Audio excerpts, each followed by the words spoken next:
Well, I am Pup Tiger, otherwise known as Bangalow as a furry. I'm from Los Angeles.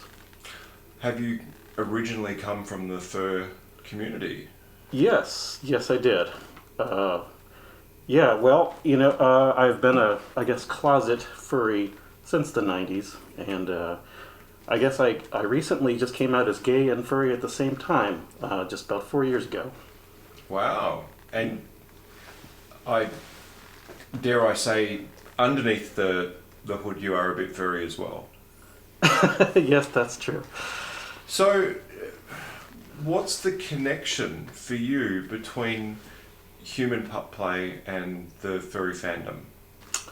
The connection? Well, I just continue to see a lot of parallels in both of them. I find them both very compatible. I was really introduced to pup play through furry, going to cons for the last 4 years.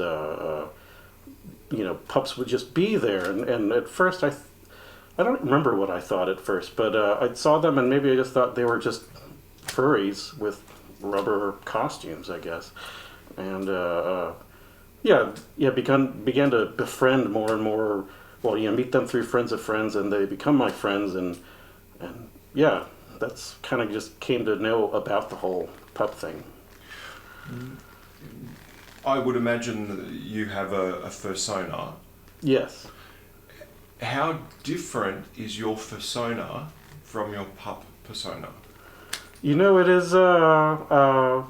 It's hard to say. I guess it would be very different. My fursona really is kind of just a tiger version of me. Well, with sort of caricaturic sort of things. I'm sort of an angry dude, and so my fursona is a bit kind of more on the cantankerous side, I guess. But my pup to me is kind of even like an escape from that. Even I just I really when I'm on the mat at a mosh, really I kind of just channel my sister's dogs. Really, What particular breed were they? they were boxers. Okay. Do you see yourself as a boxer or another breed? I haven't defined. Well, I guess I'm sort of going with Doberman as far as a breed. I don't identify as a boxer, but I do. They are my favorite dog. Okay. Are there particular dog traits that you feel that you carry? Uh, I think sort of this sort of clumsy curiosity sort of thing that dogs have. I think that's really what I channel most. Okay. Now, you would certainly appear to have a passion for rubber. I do. And it was fun to be able to play with you guys in rubber at the pool. So, is it your sort of fabric of choice, or? Well, I guess it's somewhat new to me. I mean, all of this is new to me, really. It's I only tried rubber, I guess, since I've met Bouncer, which is only like 4 months ago or 5 months ago. And I found that I really liked it. I thought it would be incompatible with my hairy body, but I do really like it. Otherwise, I've worn leather quite a lot. Okay. So it's interesting that you mentioned that you came out as gay and a furry at the same time. Mm-hmm. So I'm interested to know, was the pup aspect of your life, was that present before you came out as gay? Pup in specific? Well, I guess before I was gay, I would sort of mosh with my sister's dogs. We would be left alone for my sister would go to work when I was visiting, and I would just kind of sit with them and just climb over each other and stare out the window with them and really kind of just act like a dog with them, and that was very, very fun. And I think there's a lot to be learned that people, you can learn so much about human pup play by observation and participation with bio pups. Yes. So what would you say drives your passion within human pup play? I guess really the escapism and I guess gear and sexuality, really. Okay. But what does the gear enable you to do that you couldn't do without it? I guess it helps me. I mean, it sort of hides my face, and knowing that people don't, I guess, can't exactly recognize me, sort of puts me in that sort of mode of I could be a little bit more free. Okay, and a lot of people say that human pup play gives them freedom. Yes. What would be holding you back? Oh, standard inhibitions. What will people think of me? Well, that sort of thing is disappearing more and more. The anonymity of the hood kind of enabled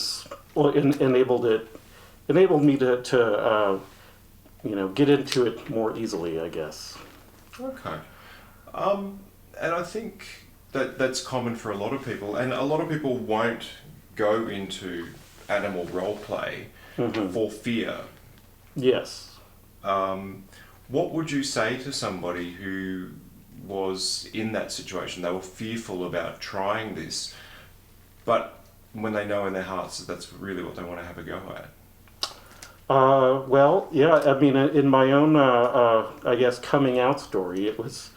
I agonized with myself a long time of like, it's like this sort of life-changing, defining moment where, you just have to kind of cross a threshold, and I had to, work to well up all of my feelings and just throw yourself over, and really that's what it amounts to do. You have to just swallow everything and just take a step. And it's not like you have to buy banner advertising, right? You don't have to put up posters beside the highway. No. There are ways of managing your own levels of outness, I suppose. Yes. What's worked for you? Well, yeah, I certainly live a dual life, I guess. I mean, I'm a professional tech field and stuff like that, and those people there are certainly not aware of this. But yeah, it is sort of a struggle to sort of manage that. I mean, certainly all of my gay friends that I see at bars and stuff, I tell them. For at the first couple of, I guess the first year, I was afraid to tell them out of fear of what they'd think, but it is just a part of who I am, and if they don't like everything who I am, then why would I want to hang around them? Having a professional job with straight people, though, it's a little tougher. I haven't really figured that one out yet. Well, the hood can come off, apparently. Yeah. So, yeah. Though this weekend, I think you've enjoyed the hooded experience. Yeah. So we're at Klore 2016. Mm-hmm. What's been a highlight for you here at this event? Well, meeting lots of people that I've guess met through Facebook and stuff. I've only known them as just connections and pictures. It's kind of crazy to see everybody in real life. Sort of the same thing at all the furry cons I've gone to. The connections online were a big part of it. Yeah, and it's kind of amazing to see how friendly everybody is here. There is a real strong sense of community, kind of more so than I've even seen at furry cons. Okay. If you had somebody that came to you and wasn't sure where to start as a human pup, what would you recommend for them? Yeah, it's hard. It's different for everybody, really. If I would recommend going, if, finding a nearby event and observing, and just keep putting yourself around it to kind of warm yourself up to it. At least that's what I did, and eventually you just decide to take baby steps closer and closer. Okay. If somebody wanted to contact you, what Yeah. would be the easiest way for them to do that? Facebook and Twitter. I guess on Facebook I'm known as Bengalo Tiger, Bengalo Tiger, and on Twitter it's at Bengal and then the numeral 0. So Bengal 0. At Yeah. Twitter. Okay, that's good. Any closing comments that you would like to share with the community who's enjoying these videos? Well, yeah, I guess if you're watching this and you're just kind of learning about stuff, I mean, don't be afraid to keep taking steps to check it out. I mean, it only is amazing, and it just keeps getting better. Fantastic. Thank you very much for your time. Sure.